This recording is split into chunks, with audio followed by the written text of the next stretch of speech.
Vas-y, Xavier. L'intersaison, bon, alors, elle a commencé bien sûr par quelques festivités.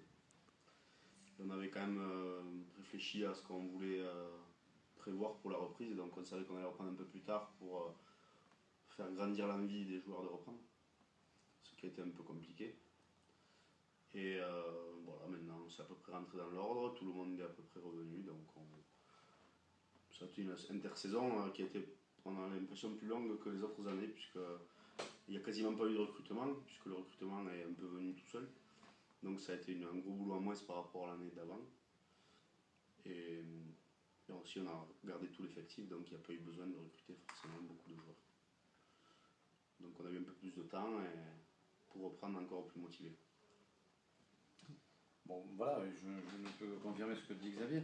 Ça veut dire départ de la saison 2012-2013 à août 2012, fin de la saison le 23 juin 2013, c'est-à-dire quasiment un an de rugby plein, avec sur les derniers mois trois entraînements au minimum par semaine.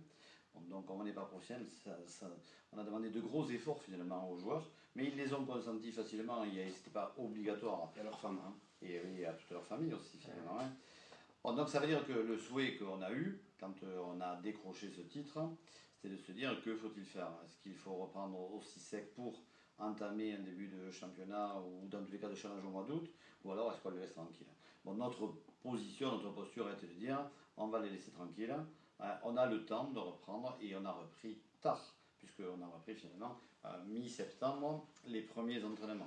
Bon, voilà, donc ça veut dire qu'ils ont pu récupérer, ils ont pu se ressourcer, et puis nous ce qu'on voulait effectivement, hein, c'est qu'ils aient faim, c'est-à-dire qu'ils aient envie de reprendre le terrain. Voilà, je crois qu'on n'a pas trop mal réussi sur ce domaine-là. D'accord. Et